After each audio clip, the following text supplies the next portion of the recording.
I've created Wholesome Bellies so that I'm not working hospitality hours. That's the first thing. I do work on a Saturday morning, but I'm really comfortable with that. I don't do Friday nights often. I have other teachers that can teach the days I don't want to teach. So that was a really big thing. The second thing is I outsource the crap out of my life. So back in my parents' age, they did everything. So they were immigrants. They probably didn't have the education that I've been privileged to have. So they just hustled and they did everything. They worked all day, all night. So I outsource a lot of what I do. I have a VA. I outsource all of my YouTube marketing. I outsource a lot of my content, my SEO blog writing, blah, blah, blah. The list goes on. I just focus on what lights me up and what brings me joy. And the rest of it, I've learned to find people that can do that better than me probably. So that gives me time. So a lot of people say, my God, you're doing so much, but I'm not doing as much as it appears. Other people are helping. My parents just did it all. They just did it all. And they didn't stop. They worked so hard. And then Mum would come home and work at home and wash and clean and feed everybody. I'm like, I don't do that. Hey there, resilient entrepreneurs. Welcome back to another episode. Today we have the pleasure of speaking with Fiona Anchal, the founder of Wholesome Bellies, a plant-based cooking school and ready-made meals business. Fi's love for healthy eating and cooking stems from her upbringing in the hospitality industry, where she was surrounded by incredible cooks, including her head chef mum. And what started as a passion project during the pandemic has now evolved into a thriving business offering free recipes, vegan cooking classes, and even a ready-made meals delivery division called Plants Ready Meals. So whether you're looking to cook up a vegan storm or get inspired to create a full-fledged business from your passion, Fi's got you covered. Let's dive in. Welcome, Fi. Welcome. Thanks for having me. Thank you. Yeah, it's a pleasure. Tell us, what made you believe that you could run a cooking school and a catering business when you're not actually a chef? Because I love this part of your story. Too many times people don't follow their passion because they feel like they're just not qualified enough. What made me believe? I'm not sure that I still believe. I just continue to show up. Look, it's a funny one because you mentioned my background. Obviously, I've mum and dad been in restaurants. So as a kid, that's where I lived most weekends because it's the only way I could see my mum and dad because they worked all the time. And I spent a good portion of my life, at least 20 plus years in the corporate world in marketing and PR because I wanted to move away from the lifestyle that business provided. So now I find myself teaching people to cook, as you said, with no qualifications. Hardly. You have a lifetime of qualifications. I think it's just listening and calming down the noise and knowing that you have a gift, whether you're trained or not, it doesn't really matter anymore. I mean, you don't always need that piece of paper. And I just felt that I needed to share the gift. And when I'm cooking and when I'm eating, I feel the most joyous I feel in any area of my life. So it was just this natural kind of gentle push in that direction. And the pandemic did help because I found myself with 6 weeks of nothing to do, stuck at home. So the kitchen was where I lived. And it's just really evolved. It's evolved, I say slowly, but it's not slow. It hasn't been slow. No, it's only been a couple of years and your business has so many different arms, different revenue streams, very popular. I mean, I think your cooking classes are selling out within a days of publishing the next one. Right. It's been really good. So can you tell us what happened during the pandemic and how this all began? So during the pandemic, my husband and I have been in business for 20 years selling and making custom designed corporate uniforms. So when the pandemic hit, nobody was going to work. Nobody was buying uniforms. The phones literally stopped because we didn't know how long this thing was going to last. I mean, you're just showing up on Zoom, so you don't really need all the gear. Hotels were a big industry, hospitality, airlines. Who wears uniforms? That was us. So we were home for 6 weeks. There really wasn't a lot to do. I mean, we fancied up the website, but we weren't sure why because we didn't know who was going to ever show up to work again. And just before the pandemic, I had an idea to run a weekend cooking retreat with some friends. The pandemic put an end to that, so it never went ahead. But my mind was already thinking about, I'm just going to show some friends how to make some food. And I started with a couple of classes at home. The pandemic hit, so they stopped. So I literally spent the 6 weeks, because in Brisbane, where I live, the lockdown was only 6 weeks, and then we had some small ones. So in those 6 weeks, I think a lot of people turned to cooking. I mean, it was really hard to get flour at Woolworths, I know that. And I just spent some time just creating, and I wrote about 4 or 5 courses during that period. So I had some classes to launch, and I decided that I was just going to run them as a side hustle. Entrepreneurs have side hustles. I've never had a side hustle until then. So I ran a class at home with 3 people. Then they told their friends, and then a month later, 5 people came. And then a month later, I had 6 in my home. And then they were like selling out really quick. So I ran 2 a month, and I was running at home about 2 a week. And that was just through having my Instagram page and a very basic website and just word of mouth. And it just wasn't sustainable. It was like, I can't keep running them at home. My family were getting kicked out every single weekend. I had some weekends about 30 people in my home. So energetically, it started to feel like it wasn't my home. Like just a lot of, you've been to a class, there's a lot of energy, and a lot of people show up very excited, which is great. So I sat down with my husband and I said, you know what, I think that this is what I need to do. And he's like, okay, how are we going to do that? And I said, well, I need to quit first our business. And that's what we did. So we found a location, we completely fitted it out. I really can't explain it in any other way other than a ball or snowball just gathering momentum and rolling down a hill and getting bigger and bigger. And I just continued to say yes. I just showed up and said yes. I got catering inquiries. I had people say, can you make me food? I'm like, yes, I can. And that's where Plants Ready Meals came from. I had people say, you open for a restaurant for dinner? And I'm like, yeah, we can do that every couple of months. So we started our long table dinners. I had people say, can you teach us about the nutrition side? So I'm like, yes. So we run free seminars. Then we found a dietitian in Brisbane who now runs information and content courses. So we teach people how to transition to plant-based. I just said yes to everything. It was exhausting. I hear you. It sounds it, but it also sounds extremely exciting. It sounds like you went from a business, a successful business, the uniform business, to a passion. Absolutely. Yeah. Hear it like in your voice. It's so coming through so clear that this is actually a full-on passion. Why vegan? Like you could have done any type of. I'm plant-based. I use the word plant-based because the vegan encapsulates very much a lifestyle, and I don't live that lifestyle. I still have a car with leather seats, for example, and I occasionally will eat some cheese. My mum can't cope that I don't have Parmesan cheese as an Italian, so it's still pushed in front of me.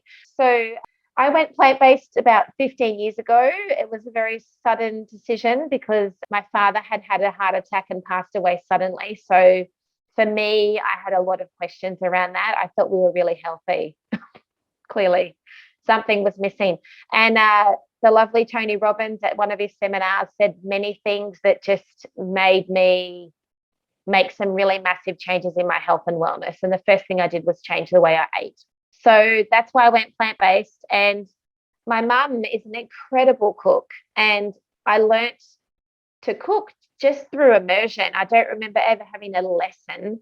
I was just in it every single weekend and at home, and my grandparents lived with us. So when I got home from school, there was always pasta being made. Dinner was being made when I got up for breakfast. I mean, there was always food around.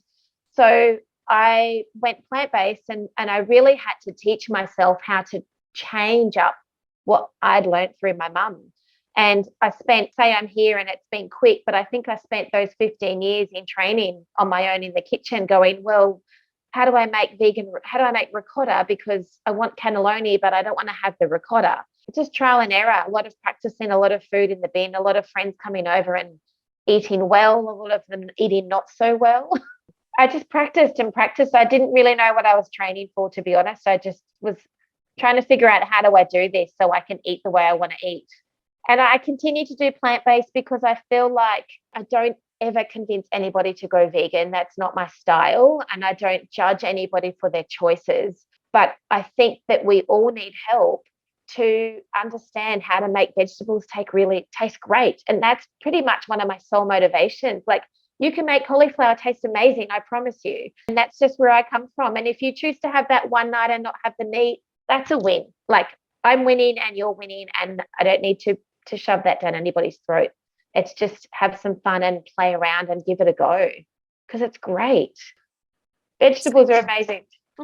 They really are. As both of us being vegetarian, I think you've got an audience here for sure. And I think with your meals, it would be quite easy to fool people. I shouldn't say fool people because there's no kind of fake meat involved, but to really surprise meat eaters how delicious meals can be without meat. And there's a lot of vegan chefs that are using mock meats, and not to say that's not something that I will ever do, but right now my focus is away from the high production type foods. It's really whole foods, plant-based, so no mock meats. It's just using what nature's given us to recreate something. And with your husband being from India, I guess there's, that vegetarian element there. And also, I mean, what an incredible foodie environment in your house. Yeah. His mum was a chef most of her life in her own food business. So their cooking's amazing. They're mostly vegetarian as well. So it's been quite easy to, I guess, my husband very quickly went to do this. I'm okay with that. So I didn't have to force anybody. And my kids, well, they've never had a choice, really. They were just born veggies. So did your husband come with you into this new business, and what happened to the uniform business? So the uniform edit is still going. It's doing very well. I occasionally dip my toe back in. We manage. I've remained a director and he's a director with me. So we check in with each other. We have monthly meetings where we share each other's strategies and financials just as a support, because we work together for so long that I miss him. Like, I miss working together. We did it really well together. So that was probably the scariest thing, was actually I felt like we were breaking up. Oh, it's a bit bad. But we did it. We're still together. When he has staff changes or things going on at the moment that's happening, I just jump back in for a little while and support the areas that I was growing with him. And he definitely comes in and supports. But in terms of being involved in the day-to-day, we've kept it quite separate. We're both too busy to be in two businesses. I gave it a go, but I couldn't grow my new business unless I detached from the day-to-day. So you went from one successful business to now two successful businesses in your household. That's pretty amazing. It is pretty cool. How much of a role do you think your marketing expertise and experience plays in having a successful business?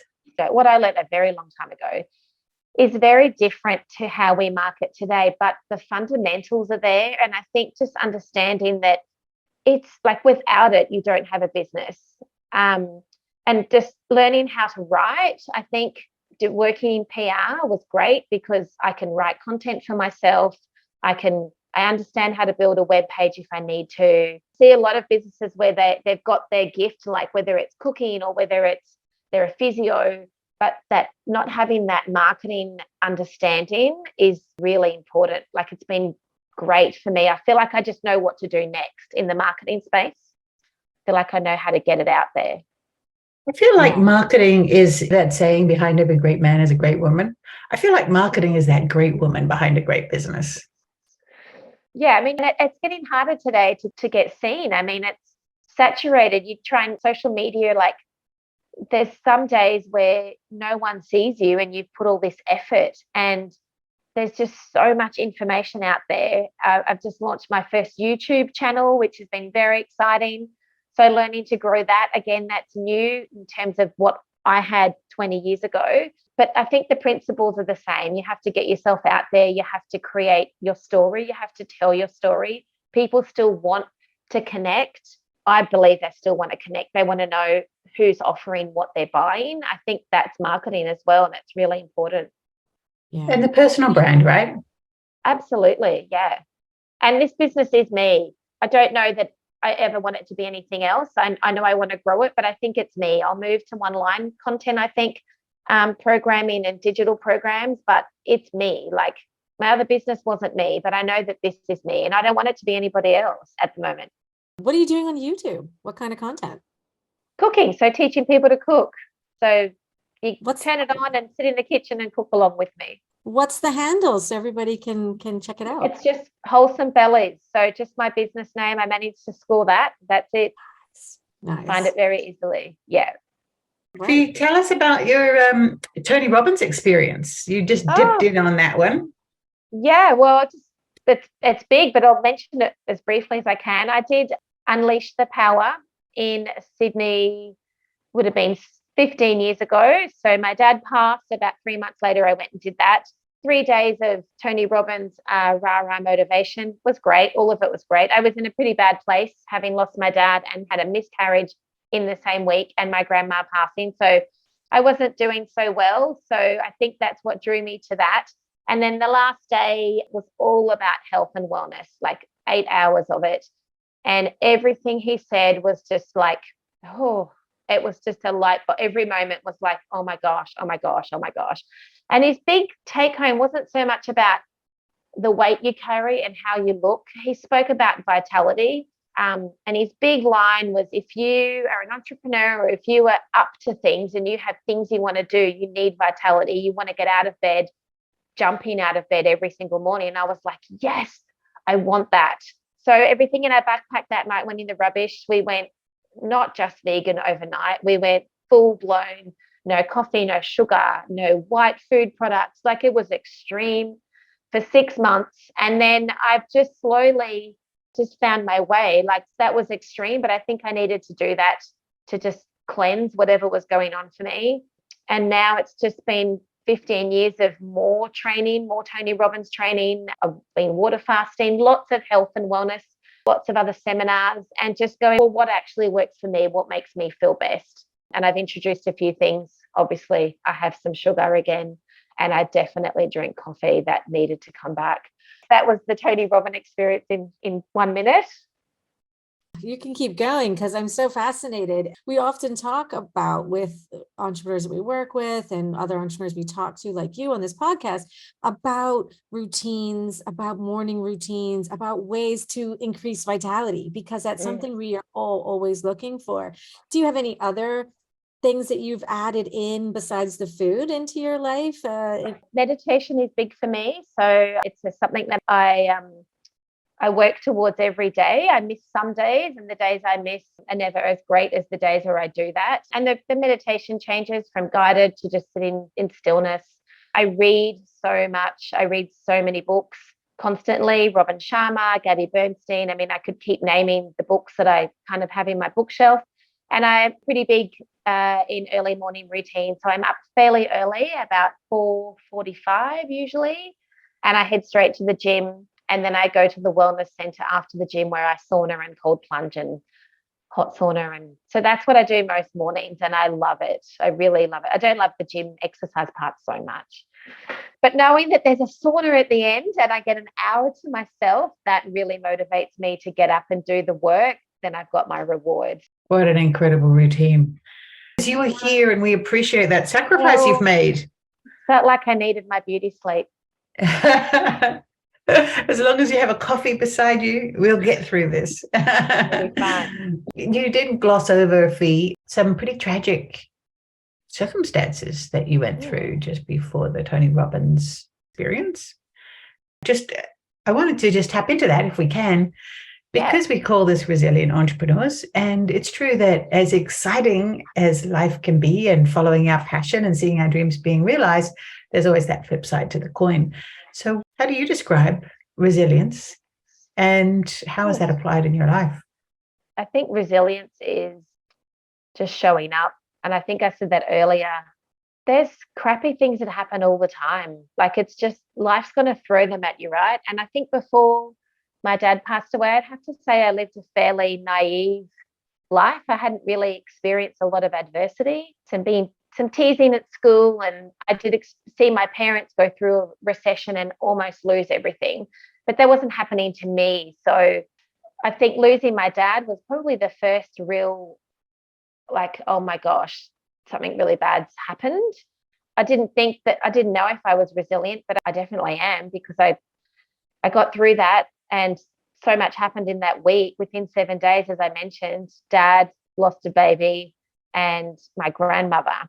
So I just kept going. I just showed up every day, and I just told myself that today I would do something different. And I think COVID was another area where I felt quite dragged down again. Like once I got myself going, but the initial COVID period, it was just like, felt like I'd been kicked in the face again.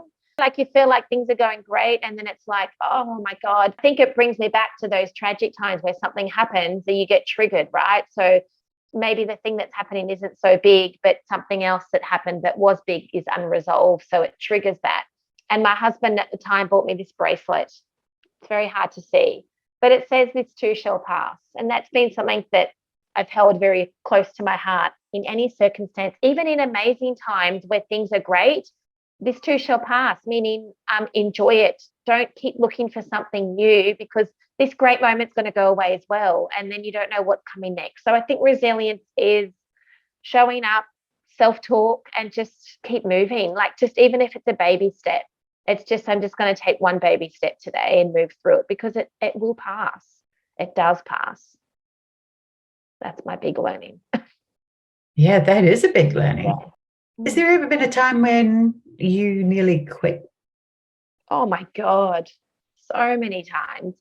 I guess in our early part of my business, probably not in the last 2 years in this business, because I just feel a lot stronger. And I think getting closer to 50, I think something happens when you get closer to 50, you just stop caring what other people think, right? So I don't think in the last 2 years, I haven't had periods where I wanted to quit this business. I've had periods that have felt hard, and I'm like, why is this not selling? And why is it not happening the way I want it to be happening? But that's a control thing. That's not quitting. It's me just wanting everything to be amazing all the time. Mm-hmm. But I think when we started our business 20 years ago, I was all of 27 and I'd just gotten married, and we kicked off straight away. We started as retailers, had a retail store, and we sold clothing. And we had our first year and a half, we were booming. It was like, oh my God, like who starts a business like this? But the reality was it wasn't sustainable like that. We had to keep doing things. And there were many nights where, we had a storage unit, and we had to go there every night after work and top up our stock. And it was exhausting. And then the online space came in, and we just didn't jump on that quick enough. So we struggled in retail. Online was growing, and we just weren't playing there, and we almost lost it all. We ended up closing all of our retail stores, and we lost a lot of money to then move to corporate. So we've had to pivot a lot in business, and we've lost a lot of money. We've had to put money back in, and that's hard. That hurts. That's when you want to quit, because you're like, oh my God, we've 10 years of working our butts off, and now I've got to put in a couple of $100,000 just to keep going. Like in my mind, I was like, that doesn't make sense. Like, I'm just going to go and get a job. It's going to be easier. So yeah, moments of that for sure, where I borrowed money from family members. I mean, because we didn't even have our own money. So that sucked. That's when you want to quit. I was with my husband. So one of us was always down, and the other one was like, come on, babe, we've got this. We've got this. So I don't know if I was on my own, if I would have pulled through in the same way in those moments. Yeah, there's nothing like a partner to help you through Yeah. when you're down, and they can be the ones to help lift you up. That's amazing. I love that for you. That's really great. Of course, like you were just saying, a lot of the success comes with some failures along the way. So what's your mindset around failure? Like, what does it mean to you? Well, back in the days, I thought failure was I'm bad. I've done something wrong. I'm not good enough. I've let people down. That was my big thing. Now I teach my kids what probably my parents taught me, and I just didn't listen. But I don't see it as failures anymore. They're actually gifts. So when something I try and create, so in Wholesome Bellies, I'm constantly trying new things. If a course I create doesn't sell, initially I go to, oh, I failed. I mean, that's just normal. It's an initial. And then I just sit in that and feel that. And then I go, no, there's an opportunity to just pivot. Maybe it's not exactly what people want. Maybe I just marketed it incorrectly. So I just be kind to myself and stop bashing myself up about messing something up that I gave a go. It's just like, okay, Fee, how else can we look at that? And it always presents a gift. Always, if you look at it as a gift, there's always a gift in everything that didn't work. It's not a failure. I don't look at it. I don't like to use that word even anymore. It's just didn't work out that way. And then we've just mixed things up a bit. That's sage advice. What advice do you wish somebody might have given you early in your journey? Look, I had pretty good role models with my mum and dad. They lost so many restaurants, and my dad especially just kept going and building. I think I wish my dad and mum had talked to me a bit more about how they were navigating things. It wasn't really conversation at our dinner table. Dad was just, I'm just going to go and fix stuff. I'm going to make this better. And mum just was always there supporting. So I wish my dad was around today, because he passed away when I was quite young. I was only 3 or 4 years in our business journey. I think if he was around today, I probably would be having more conversations with him and asking, because I didn't ask a lot. I didn't think I'd ever have my own business, because, to be honest, the thought of it just, I saw mum and dad struggle, and I saw how hard they worked, and I noticed how lonely I felt as a child because they weren't around. And I just thought that is what business was. Like that if you have a business, that's how it's going to be, because that's what I saw. So I didn't really ask for a lot of advice, so I didn't really receive it. So I wish I had asked more questions, to be honest. I wish I'd been a bit more open, rather than I'm going to go to uni and get a job and be amazing that way. That's going to be good for me. Yeah. I'd imagine parents too try to protect their kids a little bit, and they don't want you to know the struggle, because you then worry that they couldn't provide. So I think that's a natural parental instinct. Most of my advice has come later in my years, when I've actually been in business, and I knew which questions to ask. I don't think I didn't know what to ask people. When you know better, you ask better questions, you do better. I just was like, I'm going to uni and that's it. And I went to uni for like 5 years and just kept studying, because I felt that was the way I could get away from business. But here I am. It's clearly I didn't get away from it. It was always in your blood. You could not escape. What'd you study in uni? I did an arts degree. I did a double major in Japanese. I thought I'd be an interpreter or a journalist. I don't speak a word of Japanese, by the way. So there's failure right there. 8 years. My kids come home in grade 5 with Japanese, and I'm like, I don't know what you're saying, darling. And he's like, Mom. And I'm like, yeah, I don't know. It was fun, right?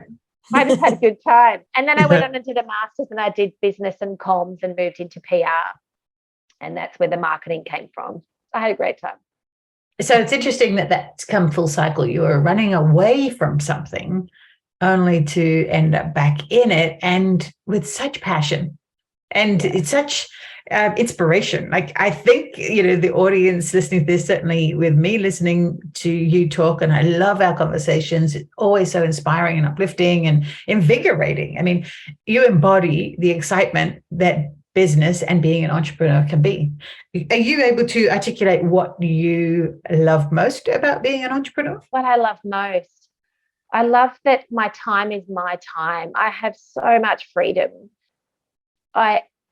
Having had children like 10 years ago has allowed me to run a business and be there every single morning. I don't have to rush off, and I'm there every single afternoon. And that is the most valuable gift. I won't have that.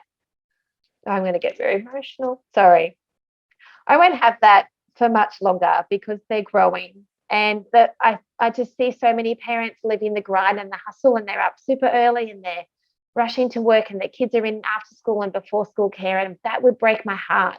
So time, I can jump back online tonight. I can be here with you this morning while they're asleep. I'm with them every single day, and that's more than anything to me. Oh gosh, sorry.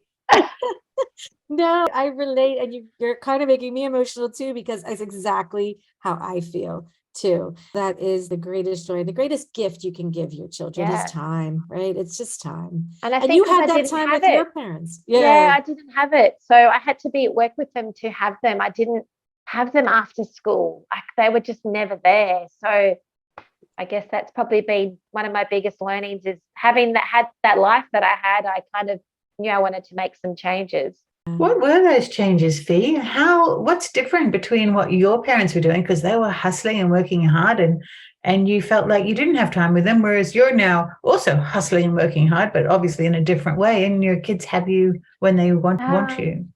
I've created Wholesome Bellies so that I'm not working hospitality hours. That's the first thing. I do work on a Saturday morning, but I'm really comfortable with that.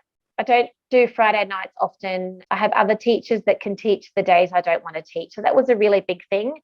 Plants Ready Meals functions during the day. So I've removed the hospitality hours that don't work with a family. That's the first thing. The second thing is I outsource the crap out of my life. So back in my parents' age, they did everything. So they were immigrants. They probably didn't have the education that I've been privileged to have. So they just hustled and they did everything. They worked all day, all night. So I outsource a lot of what I do. I have a VA.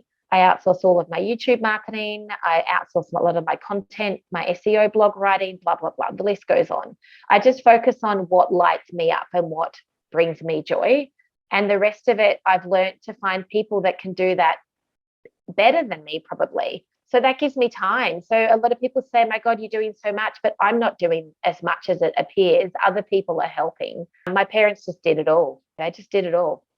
And they didn't stop. They worked so hard. And then mum would come home and work at home and wash and clean and feed everybody. I'm like, I don't do that. Like, yeah. You outsource some of the home stuff as well. Well, we have the cleaner who helps, and when Brilliant. they're not around, it's a shit bite. It's terrible because I hate cleaning. Didn't take after my mother there. I just want time. I try and finish work by 3 and I don't work in the afternoons. I might jump on at night just for 20 minutes to just check some important emails from the afternoon. But other than that, I'm pretty diligent in sticking in my 9 to 3 type hours so that I have the space. And I do work Saturdays and occasional nights. It's never, even when you're not working, you're thinking. So we know the entrepreneur never really ever turns off. Yeah. But you've got the dream there. I mean, that's Yeah. you figured it out. Here's the playbook, everybody listening. This is the playbook right here.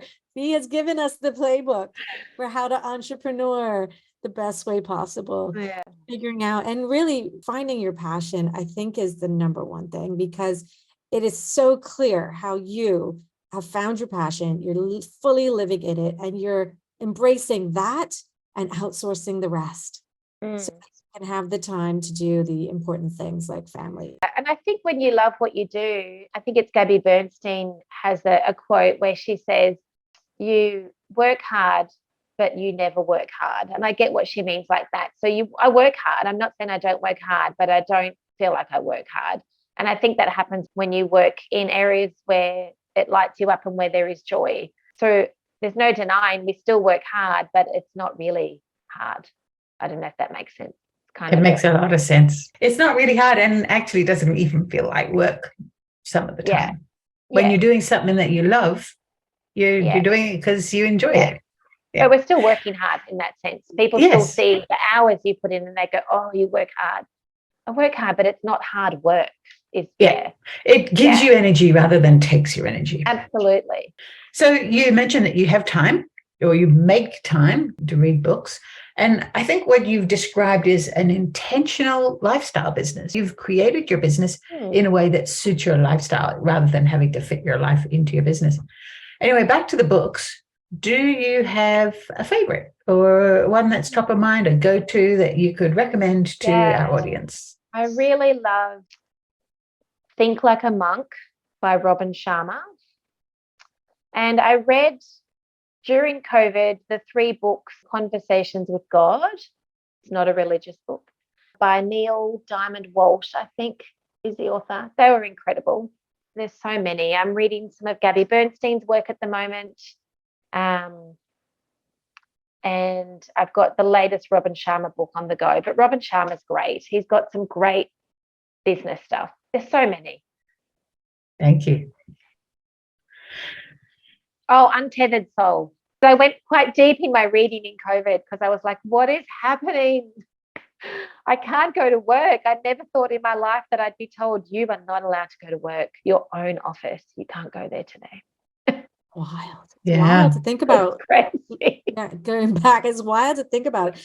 But it was a good thing to pour yourself into and maybe distract yourself with a little bit, to getting deep into some good books. There's nothing like it. It was a good time, to be honest. When you reflect back, it was fine. It was good. My kids loved it. They Yeah. loved it. They had uninterrupted mom time. They loved it. They That had a was great great. time. Well, Fee, this has been an amazing conversation. I'm so glad you joined us today on Resilient Entrepreneurs, because you are clearly a very resilient entrepreneur. And this has been nothing but inspiration and wisdom. And like I said before, the playbook Thank for you. creating a beautiful lifestyle business that works for you. And who knows where it's going to be in 5 years, 10 years, but we're going to check back in and stay in touch, keep the conversation going, because I'm very excited for your business. It sounds phenomenal, exciting, and I hope this inspires lots of other entrepreneurs in their journey. Thank you. Okay. Thanks so much. And that's a wrap for today's episode of Resilient Entrepreneurs. We hope you enjoyed hearing from our amazing guest and learned something new about resilience and entrepreneurship. Remember, resilience isn't just a trait, it's a skill that can be learned and developed. And if you want to stay connected with us and hear more inspiring stories, be sure to hit that subscribe button and follow us on social media. And if you know somebody who's a resilient entrepreneur and would be a great guest on our show, we want to hear from you. Please reach out. Thanks for tuning in, and we'll catch you on the next episode of Resilient Entrepreneurs.